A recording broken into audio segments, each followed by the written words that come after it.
अभी जी एक पहलू जरूर है कि वर्चुअल चुनाव होंगे तो इसका फायदा संसाधन युक्त पार्टी को होगी। लेकिन क्या ये फायदा भारतीय जनता पार्टी पंजाब में ले सकती है क्या? नहीं ले सकती। जब जनता खिलाफ में हो जाए तो कोई वर्चुअल हो जाए, कुछ भी तरीका अपना ले, थोड़े बहुत फायदा लिया जा सकता है इसका। लेकिन जनता अगर मन बना ले तो फिर वही निर्णय आएगा, ये भी विश्वास रखना चाहिए। दूसरी बात, अभी जयशंकर सर कह रहे थे कि यहाँ कोविड की जो संख्या यहाँ तो गिनती ही नहीं हो रही है या सही ढंग से आकलन ही नहीं हो रहा है, तो वो सही फैक्ट्स नहीं आ रहा है। बहुत सही बात कह रहे थे, लेकिन सर आने वाले समय में स्थिति बदलने वाली है, क्योंकि जब ये तय हो जाएगा कि कोविड संक्रमण का बैलेट से चुनाव देने का नाता है और ये ऑप्शन है, तब तो इसका आकलन इस तरीके से होगा कि किस विधानसभा सीट में जीत का मार्जिन क्या है। अच्छा, इस विधानसभा सीट में 15,000 का मार्जिन हो सकता है, तो 15,000 कोविड पेशेंट खोजो उस विधानसभा में जो अपना हो।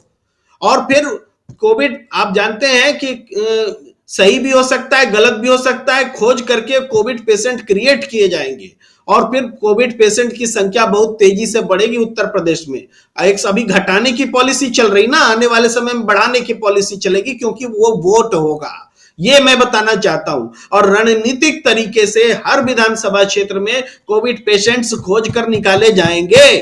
और जब निकाले जाएंगे तो इसके दो पहलू हैं। एक तो कोविड संक्रमण व्यक्ति बैलेट पेपर से वोट करेगा, कितना दबाव में करेगा, वो एक पहलू है। और दूसरा है वहां पर गिनती में जो घालमेल होता है, पोस्टल को तो गिनने में इधर से उधर कर दिया जाता है। ये जो घालमेल हमने बिहार में देखा, जो थोड़े थोड़े मतों से 150 के अंतर से 8-9 सीटें निकाल दी गई और इधर का उधर हो गया रिजल्ट, वो भी होगा।